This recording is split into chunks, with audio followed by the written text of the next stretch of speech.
कहानी की शुरुआत में हम रॉब नाम के एक आदमी को देखते हैं जो एक प्रोफेशनल क्लाइंबर होता है, जो एक टीम को एवरेस्ट पर ले जाने के लिए तैयार होता है। जाने से पहले उसकी वाइफ कहती है कि जल्दी वापस आना, क्योंकि वो प्रेग्नेंट होती है। तब रॉब बोलता है कि मुझे आने से कोई रोक नहीं सकता। और तब यहाँ थोड़ा इमोशनल माहौल हो जाता है। तब रॉब की वाइफ अपने आप को संभालती है और रॉब को अलविदा कहती है। और रॉब और उसकी टीम अपने सफर पर आगे बढ़ जाते हैं।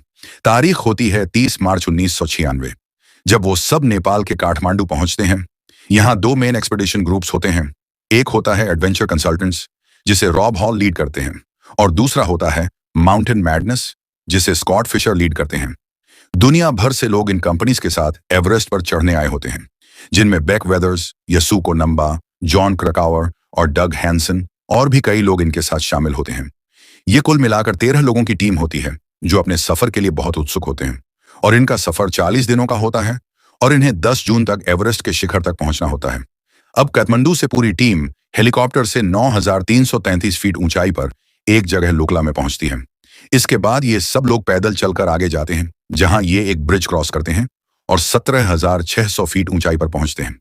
यहाँ पर कई लोग होते हैं जो अलग अलग कंपनीज के साथ एवरेस्ट पर चढ़ने आए होते हैं। फिर सीन चेंज होता है और हमें दिखाया जाता है कि सब लोग कैंप में बैठे हैं और रॉब उनके सामने खड़ा है और वो सबको हेलन विल्टन से इंट्रोड्यूस करवाता है। यहाँ हमें पता चलता है कि हेलन बेस कैंप मैनेजर है और वो पूरी एक्सपीडिशन का ग्राउंड कंट्रोल संभालती है। मतलब रॉब हॉल की टीम लॉजिस्टिक्स, कम्युनिकेशन और ऑक्सीजन सप्लाईज का पूरा सिस्टम मैनेज करती है। फिर हेलन सबको गाइड करने लगती है और बोलती है, एवरेस्ट पर चढ़ना टफ पार्ट नहीं है, सेफ वापस आना टफ पार्ट है।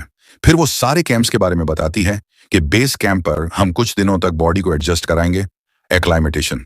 यहाँ आपको थोड़ा हेडेक, नेजुए फील होगा, जो कि नॉर्मल है।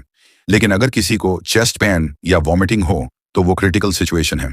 फिर हम जाएंगे कैंप 1, जो कि 19,500 फीट की ऊंचाई पर है, खुम्बू आइस फॉल। यहाँ पर आइस ब्लॉक्स लगातार मूव होते रहते हैं और लगातार सीढ़ियां बदलती रहती हैं। हम सुबह जल्दी निकलेंगे, इससे पहले कि सूरज की किरणें बर्फ पर पड़ें, क्योंकि जब सूरज की किरणें बर्फ पर पड़ती हैं तो बर्फ पिघलने लगती है, जिससे पूरा आइस फॉल अनस्टेबल हो जाता है। एक गलत कदम और तुम 100 फीट नीचे खाई में। उसके बाद हम कैंप 2 में जाएंगे, जो कि 21,300 फीट ऊंचाई पर है।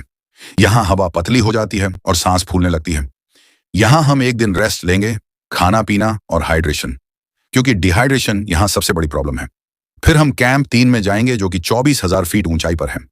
यहाँ अल्टीट्यूड सेक्शन हो सकती है, जैसे हेडेक, चक्कर आना। यहाँ से हम सप्लीमेंट्री ऑक्सीजन यूज करना स्टार्ट करेंगे। फिर फाइनल स्टेज आता है कैंप 4, जिसे हम डेड जोन भी कहते हैं, जो कि 26,000 फीट की ऊंचाई पर है। यहाँ ऑक्सीजन सिर्फ 30% होती है कंपेयर टू सी लेवल। यहाँ ह्यूमन बॉडी ज्यादा समय तक सर्वाइव नहीं करती। यहाँ से हम रात में तकरीबन 12 बजे शिखर पर पहुंचेंगे और वहां से सुबह 11 बजे तक हमें छोटी पर पहुंचना होगा और दोपहर 2 बजे से पहले वापस कैंप 4 पर लौटना होगा, क्योंकि 2 बजे के बाद यह बहुत खतरनाक हो जाता है। तूफान तेज हो जाते हैं, तापमान तेजी से गिरता है और कुछ दिखाई नहीं देता। आप छोटी के कितने भी करीब क्यों ना हो, अगर दोपहर के 2 बज गए हैं तो हम वापस लौट जाते हैं। फिर 23 अप्रैल को पूरी टीम 21,300 फीट की ऊंचाई तक पहुंच जाती है और यहाँ पर ऑक्सीजन लेवल कम होती है। यहाँ पर एक कैंप होता है जहां सब लोग रुकते हैं और ऑक्सीजन सिलेंडर अपने साथ लेते हैं। दरअसल जो कंपनीज इन्हें एवरेस्ट पर ले जा रही होती हैं, उन्होंने अलग अलग चोटियों पर यात्रियों के लिए कैंप लगाए होते हैं, ताकि वो यात्री यहाँ पर आराम कर सके। अब हम देखते हैं बैक को, जिसे पता चलता है कि आज उसकी वेडिंग एनिवर्सरी है। तो वो सैटेलाइट फोन से अपनी वाइफ को कॉल करता है और उसे हैप्पी एनिवर्सरी कहता है और अपने बच्चों से बात करता है। फिर रात में सभी लोग यहाँ एंजॉय करते हैं। अब अगले दिन रॉब और उसकी टीम 23,400 फीट की ऊंचाई तक पहुंच जाते हैं। ये रास्ता बहुत खतरनाक होता है, क्योंकि जैसे जैसे वो लोग ऊंचाई पर जा रहे होते हैं, ऑक्सीजन की मात्रा उतनी ही कम हो रही होती है। पहाड़ियों की चढ़ाई बिल्कुल सीधी होती है और वो बहुत खतरनाक होती है, और ये वो जगह होती है जहां आप बादलों को छू सकते हो। यहाँ यात्रियों की सुविधा के लिए सभी कंपनीज ने रस्सियां लगाई होती हैं, जिससे यात्री आसानी से ऊपर चढ़ सके, क्योंकि बिना रस्सियों के आम आदमी एवरेस्ट पर चढ़ जाए, ऐसा हो ही नहीं सकता। लेकिन ये इतना आसान भी नहीं है, क्योंकि वहां का मौसम और ऑक्सीजन की कमी इंसान को धीरे धीरे मारने लगती है। अब ये ऊपर चढ़ने लगते हैं और इन्हें सांस लेने में काफी दिक्कत आ रही होती है, और यहाँ हवा भी बहुत तेज हो जाती है, जिसकी वजह से इन्हें फिर से नीचे उतरना पड़ता है, जहां इन्हें एक ब्रिज पार करके दूसरी तरफ जाना होता है। सबसे पहले बेक ब्रिज को क्रॉस कर रहा होता है, लेकिन पास की बर्फ गिर जाती है, जिससे बेक का ध्यान भटक जाता है और वो ब्रिज से लटक जाता है। फिर रॉब आकर उसे बचाता है। फिर हम देखते हैं कि सब लोग कैंप में बैठे होते हैं और यहाँ इनकी थोड़ी बहस हो जाती है, लेकिन रॉब सारी बात संभाल लेता है।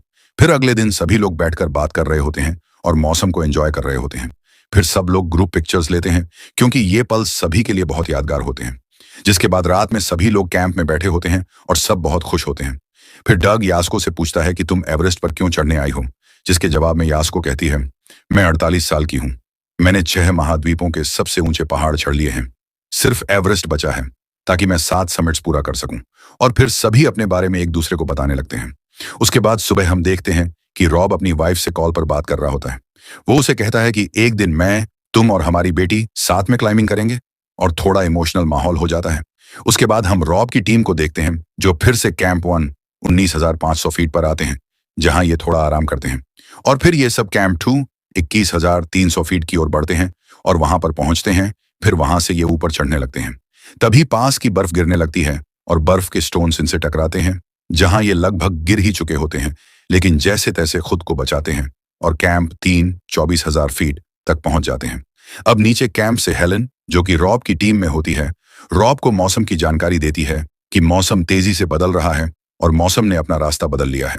लेकिन अगर ये उत्तर की तरफ नहीं गया तो आगे चलकर बहुत बड़ा हादसा हो सकता है। रॉब बोलता है कि यहाँ कोई मौसम नहीं होता, पहाड़ अपना रास्ता खुद बनाते हैं। और ये वहां से अपनी पूरी टीम के साथ पहाड़ की खड़ी चढ़ाई चढ़ना शुरू कर देते हैं, जहां हवा बहुत तेज होती है और एक एक कदम बढ़ाना भी मुश्किल हो रहा होता है। लेकिन इन सब की कहीं ना कहीं एक जिद होती है कि हमें ये करके दिखाना है, इसलिए वो लगातार बढ़ते रहते हैं और कैंप 4, जिसे डेथ जोन भी कहते हैं, पर पहुंच जाते हैं, जो कि 26,085 फीट ऊंचाई पर होता है। यहाँ का मौसम काफी खराब होता है और यहाँ सब ये तय करते हैं कि वे अब आगे नहीं बढ़ेंगे, क्योंकि आगे बढ़ने का मतलब मौत है। लेकिन शुक्रवार 10 मई को मौसम एकदम शांत हो जाता है और तूफान का कोई नामो निशान नहीं होता, और रात को 12:30 बजे यह सब ऊपर चढ़ने का फैसला करते हैं। और यहां से शिखर पर पहुंचने का रास्ता 12 घंटे का है, और ये सब इस उम्मीद में आगे बढ़ना शुरू कर देते हैं कि कुछ ही घंटों में ये अपने सपने को पूरा कर लेंगे। इसके बाद सुबह करीब 4:30 बजे ये 27,600 फीट ऊपर पहुंच जाते हैं। यहां इनकी टीम में एक बैंग नाम का आदमी होता है। उसकी आंखों में कुछ प्रॉब्लम होना शुरू हो जाती है। उसे धुंधला दिखाई दे रहा होता है, क्योंकि कुछ ही साल पहले उसकी आंखों की सर्जरी हुई थी। रॉब उसे बोलता है कि हम आगे बढ़ रहे हैं, और अगर तुम ठीक महसूस करो तो आधे घंटे बाद तुम भी आगे बढ़ जाना, नहीं तो तुम्हें अपना सफर यहीं पर खत्म करना पड़ेगा। अब बाकी लोग जब आगे बढ़ते हैं तो देखते हैं कि वहां रस्सियां नहीं होती, तो ये सब वहां पर रस्सियां बांधना शुरू कर देते हैं, क्योंकि बिना रस्सियों के ये एक कदम भी आगे नहीं बढ़ सकते। और यहां से 3 लोग वापस लौटने का फैसला करते हैं, क्योंकि अब वहां पर हवाएं बहुत तेज हो रही होती हैं, इसलिए ठंड भी बढ़ रही होती है और उनकी ऑक्सीजन भी खत्म हो रही होती है, और इसलिए मंजिल बहुत करीब होने के बावजूद भी वो वापस लौट जाते हैं। यहाँ पर एवरेस्ट की पहाड़ियों पर बहुत सारी बर्फ की दरारें होती हैं, जिनकी तली भी नहीं दिखती, और इन्हीं दरारों में गिरकर 19 लोगों की मौत हो चुकी है। इसलिए बिना रस्सियों और सीढ़ियों के आप एक कदम भी आगे नहीं बढ़ सकते। अब पूरी टीम 28,740 फीट ऊंचाई पर पहुंच जाती है, और यहां धीरे धीरे करके सभी हाइपोथर्मिया का शिकार होने लगते हैं। हाइपोथर्मिया ऑक्सीजन की कमी से होता है, जिसमें गर्मी लगने लगती है, जुबान लड़खड़ाती है और गुस्सा आता है। जैसे जैसे लोग ऊंचाई पर चढ़ते जाते हैं, वैसे वैसे उन्हें बहुत सारी कॉम्प्लिकेशंस आने लगती हैं, जैसे दिमाग में सूजन आना, फेफड़ों में पानी भर जाना, और ये सब मौत की एक वजह हो सकती है। अब ये रस्सियां लगा देते हैं और पहाड़ों पर आगे बढ़ते हैं, और दोपहर 1:14 पर ये एवरेस्ट पर पहुंच जाते हैं। इन्होंने कर दिखाया होता है जो ये करना चाहते थे। रॉब और उसकी टीम बहुत खुश होते हैं और कुछ ही देर में वापसी के सफर पर लौटने का फैसला करते हैं। वैसे प्लान के हिसाब से इन्हें 2 बजे तक वापस लौटना था, लेकिन ये लेट हो जाते हैं, और यहाँ पहाड़ों पर बादल मंडराना शुरू हो जाते हैं, और अब इन्हें सांस भी नहीं ली जा रही होती है, क्योंकि सबके ऑक्सीजन सिलेंडर खत्म होने वाले होते हैं। रॉब प्रो कैंप पर कॉल करके बताता है कि सबके ऑक्सीजन खत्म हो चुके हैं, और जितने भी एवरेस्ट की चोटी पर पहुंचे अब वापस लौटना शुरू कर रहे हैं। अब वे थोड़ा ही नीचे आए होते हैं, तभी वहां पर एक और टीम का आदमी, जिसका नाम डावग होता है, वो ऊपर आ रहा होता है। रॉब उसे मना करता है, लेकिन वो कहता है कि अगर वो आज ऊपर नहीं गया तो दोबारा कभी नहीं आ पाएगा, और रॉब उसे बहुत मुश्किल से ऊपर ले जाता है। डग की हालत खराब होने के बावजूद भी वो एवरेस्ट के शिखर पर पहुंच जाता है। और जब वो वहां से नीचे उतरना शुरू करते हैं, तब डग की हालत बहुत खराब हो चुकी होती है। वो लगभग बेहोशी की हालत में होता है और अब ये दोनों ऊपर फंस चुके होते हैं। रॉब की टीम रॉब को वापस आने को कहती है, मगर रॉब मना कर देता है। वो बोलता है, मैं डग को छोड़ के नहीं आऊंगा, ये एक इंसान की जिंदगी का सवाल है। और वो रस्सियों की मदद से बड़ी मुश्किलों से उसे नीचे उतारने की कोशिश करता है। और तभी वहां पर बहुत जोरों से तूफान शुरू हो जाता है और रॉब डग को बहुत मुश्किलों से एक जगह छोड़कर ऑक्सीजन लेने जा रहा होता है।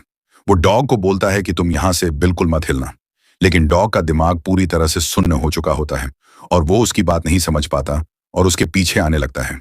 ये बात रॉब को पता नहीं चलती और डॉग खाई में गिर जाता है और ऑन द स्पॉट उसकी मौत हो जाती है। यहां पर रॉब भी बुरी तरह से थक चुका होता है और वहां पर बैठ जाता है। तभी वहां पर उसका एक साथी आता है जिसे ऑक्सीजन का आधा सिलेंडर मिला होता है और वो रॉब को ऑक्सीजन देता है और वो दोनों तूफान में नीचे उतरना शुरू कर देते हैं। ये सब कुल मिलाकर 13 लोग होते हैं जो ऊपर फंसे होते हैं और तूफान शांत होने की बजाय बढ़ रहा होता है।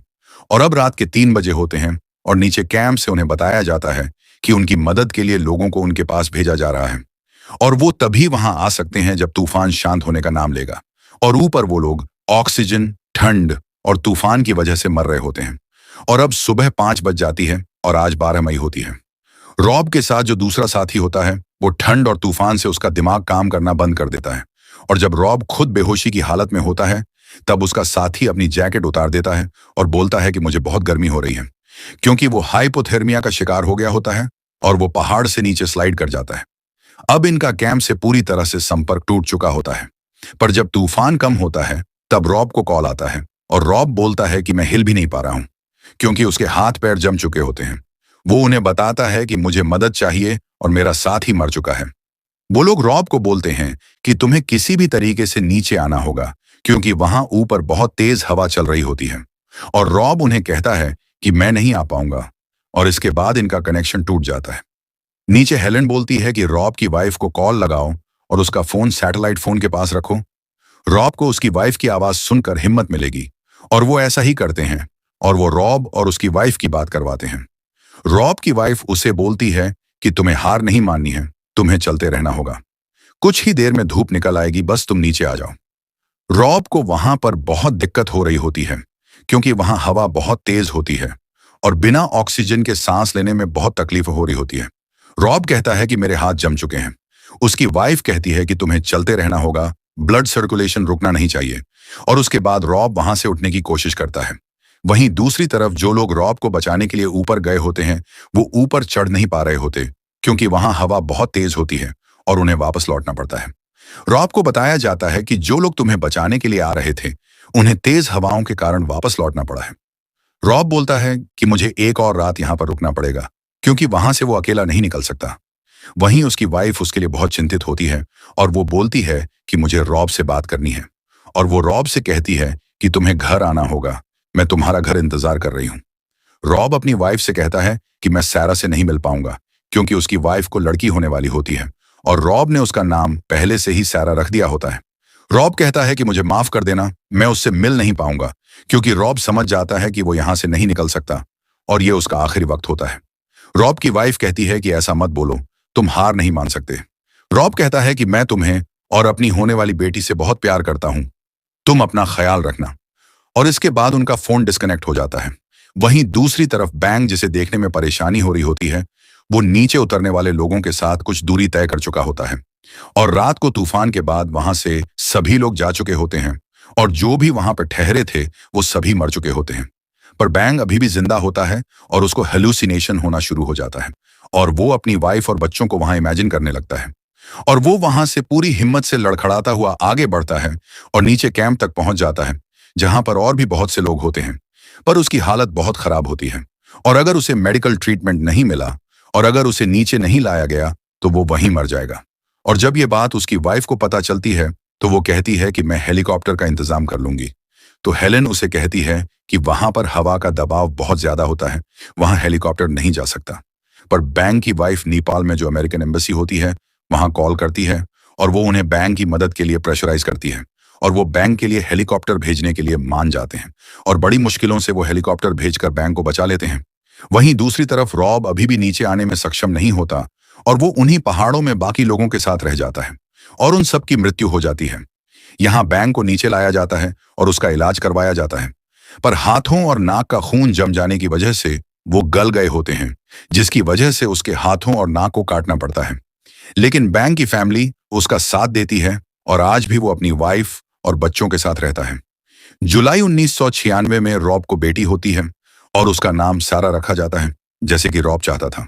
तो ये था 1996 का वो दर्दनाक हादसा जिसमें कई लोगों की जानें गई और इसी के साथ ये कहानी यहीं पर खत्म हो जाती है।